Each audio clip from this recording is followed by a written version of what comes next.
fortaleza benima nefe Yehudi Palabra cambia la vida del ser humano. Gracias a ti, gracias por la vida, Señor. Gracias por tu generosidad, por tu bondad, por perdonar nuestras ofensas, nuestros malos pensamientos, nuestras malas palabras, por perdonarnos y acordarte que somos solamente polvo, Señor, por tener compasión y misericordia del ser humano. Bendito eres tú, Señor, Dios Todopoderoso. Amén y amén. Don Juan capítulo 14, versículo 1 al 3, vaya por favor. Juan capítulo 14, versículos 1 para el 3. ¿Creéis en Dios? Creed también en mí, dijo. En la casa de mi Padre muchas mansiones hay. Si no fuera así, yo os lo hubiera dicho. Voy pues a preparar lugar para ustedes. Y si me voy, versículo 3, y yo les preparo lugar, vendré otra vez y los recogeré, los tomaré a mí mismo, me los llevaré conmigo, para que donde yo estoy, ustedes también estén. El Mesías prometió venir de nuevo, con un propósito determinado: recoger a un pueblo, levantarlo, para que donde yo estoy, dice él, ustedes también estén. Y uno entiende, sabe que el Señor está con el Padre, en los cielos. El arrebatamiento de la iglesia no es una promesa que la emite un ángel, no es una promesa garantizada por algún profeta de la antigüedad. El mismo Mesías aseguró, prometió regresar y llevar consigo a los que le aman. La Iglesia Católica Romana, sin ánimo de ofender a ellos, pero simplemente me voy a lo teológico, no cree en el arrebatamiento. Hace muchos siglos atrás, un famoso filósofo llamado Orígenes se habría convertido al cristianismo. Y digo plural, digo condicional, el lenguaje incondicional, porque en honor a la verdad no fue así. Este hombre, Orígenes, un filósofo antiguo, todavía empapado por las corrientes filosóficas que él practicaba, hizo una misturanza, una mezcla, una mistura doctrinal entre la filosofía y su pobre comprensión teológica. Y el hombre, bajo su, entre comillas, estudio sobre profecías bíblicas, llega a la conclusión que Jesús nunca arrebatará a ningún pueblo. Y esto se hizo después más grave cuando en el tiempo posterior San Francisco de Asís, teólogo católico, ratificó los postulados de Orígenes en torno a las profecías bíblicas, y tampoco él aceptaba la existencia del arrebatamiento.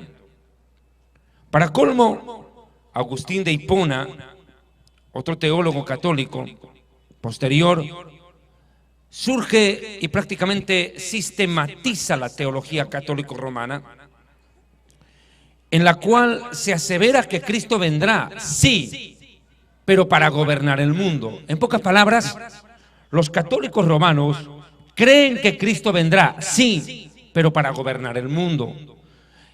Pero se saltan un evento profético, lo ignoran, lo saltan o lo evaden, o por último lo han negado, y es el arrebatamiento. Más claro, lo que le estoy diciendo es que los católicos por doctrina sí creen en lo que se llama segunda venida. Creen. Los católicos creen en la segunda venida, pero no en el arrebatamiento. Y eso viene desde el filósofo Orígenes, San Agustín y Agustín de Hipona. La teología católica no halló lugar para la doctrina del arrebatamiento dentro de su seno. No halló. Y claro, eso tiene mucho que ver con una doctrina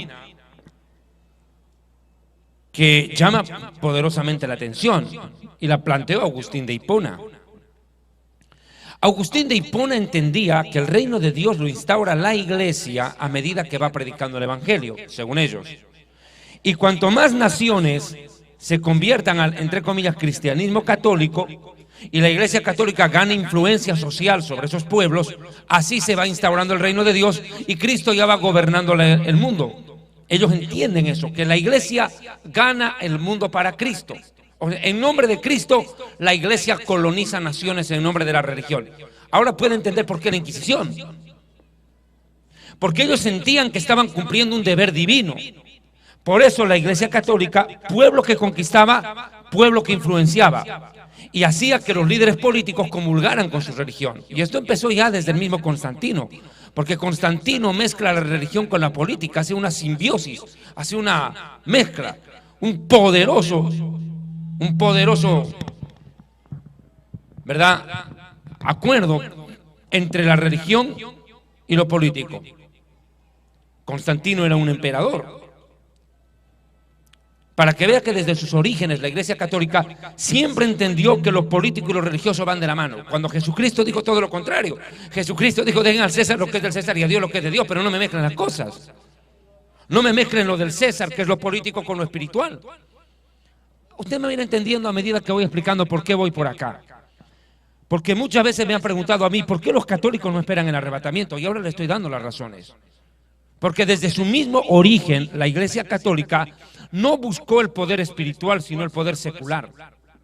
Porque los grandes jerarcas católicos no buscaron el poder del Espíritu Santo, sino el poder y la influencia política, porque creían que de esa manera estaban instaurando el reino de Dios. Por eso vas a ver, nación donde entró la Iglesia Católica Romana es nación donde el gobierno está al lado de la catedral o la catedral al lado del gobierno. O sea, eso es inseparable. Y la Iglesia Católica, lo conocemos bien en nuestra América Latina, mejor que en el África lo conocemos nosotros acá. Que nuestros antepasados vivieron en carne propia lo que tuvo que ser la Inquisición, que espada y cruz por delante instauraron su religión, no el reino de Dios, instauraron su religión.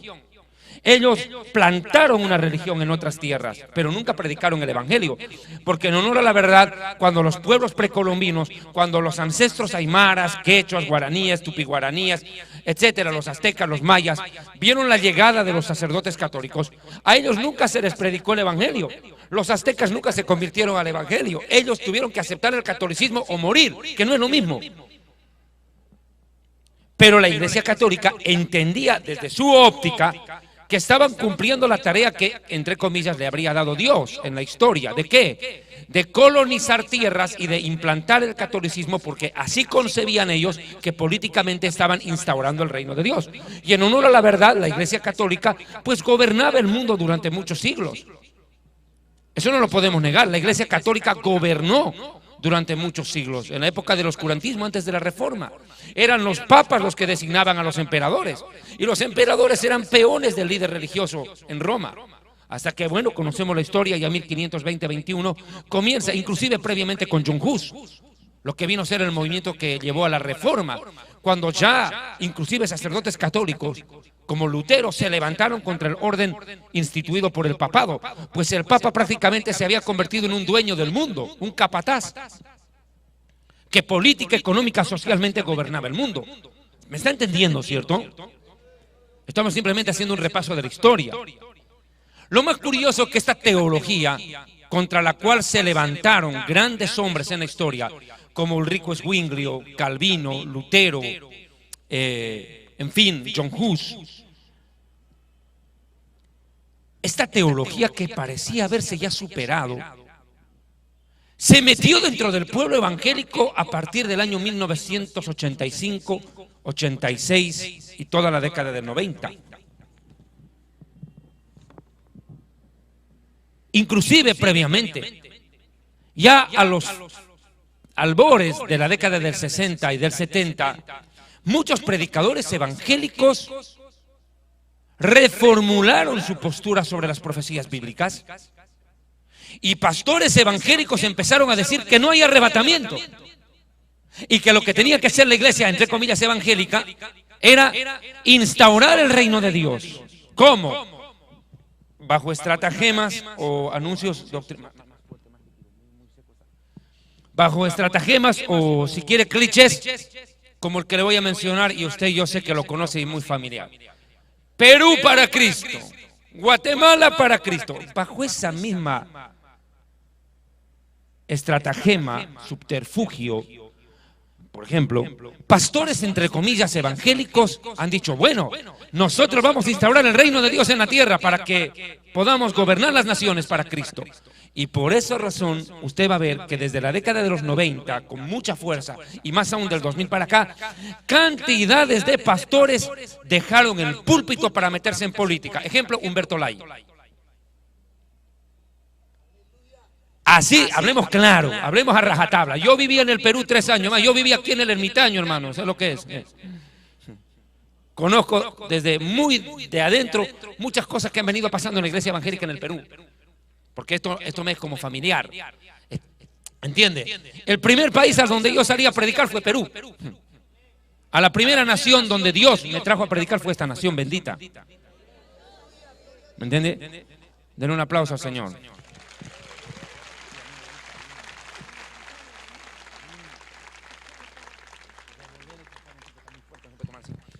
Entonces, ¿qué ocurre? Cuando yo llego al Perú, observo cómo muchos pastores empiezan ya no a simpatizar con la política, no, a tomar parte activa de ella. Y un conglomerado de predicadores acá en el Perú empiezan a meterse en la política, pero yo empiezo a notar que eso no solamente pasaba en Perú, empezó a pasar en varios países. Y todos bajo la misma estratagema de, lo estamos haciendo en nombre de Dios. Yo me acuerdo, decían, Dios me ha puesto a mí para ser el alcalde.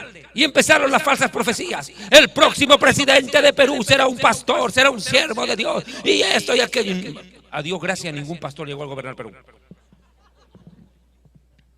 A Dios gracias. Y va a entender por qué. Digo bien, a Dios gracias.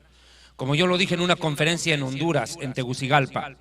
Cuando usted tenga que ir a votar y tenga que elegir entre un borracho, marihuano o un pastor evangélico metido en política, elija el primero. Por lo menos sabe a lo que se tiene. Porque si el otro fue capaz de decirle no a la palabra de Dios, no al ministerio, imagínese lo que hará con el Estado. Si a Dios le falla. Si a Dios, que es el Rey de Reyes, le renuncia, le dice, no, Señor, las cosas celestiales no, yo quiero lo de la tierra. Lo del reino de Dios lo dejamos para luego. Ahorita el reino de los hombres, aquí hay guita, aquí hay platita, aquí hay colque. ¿Cierto? Si a Dios le hace eso, imagínate lo que le va a hacer al Estado. Imagínate. Entonces, cantidades de pastores, pero con una codicia, una ambición de poder desmesurada, empezaron a meterse aún con los políticos más corruptos de sus épocas y dejaron el púlpito para lanzarse de candidatos, alcalde, gobernador, presidente o lo que sea, e encima amparados en supuestas profecías recibidas por ciertos hermanitos o suegras. Pero el Señor me dice que tú vas a ser el presidente. Dios me ha hablado. Y usaron a la iglesia, qué triste, utilizaron a una iglesia inmadura, incauta, como un trampolín para desde la iglesia hacer política y tirar el pantallazo. Eso Dios no les va a pasar por alto. Tenga por hecho. Hasta el día de hoy, en los años que llevo predicando y por tantos países, no he visto un solo pastor evangélico que se hubiera metido en política y que hubiera regresado otra vez a ser el mismo hombre de Dios. Nunca volvieron a hacer lo mismo. Dios nunca lo respaldó igual. Es más, yo me atrevo a decir que están predicando en la voluntad permisiva de Dios, no en la voluntad perfecta. Porque como dijera un predicador antiguo, quien le renuncia a Dios por dinero es capaz de trabajar para el diablo por un mejor salario. Quien le renuncia a Dios por dinero es capaz de trabajarle al diablo por un mejor salario. La pregunta es, y muchos se la han hecho, ¿por qué tanto pastor y predicador en América Latina? Lo que pasa en el África no sé ni me importa, aquí estamos hablando de lo nuestro.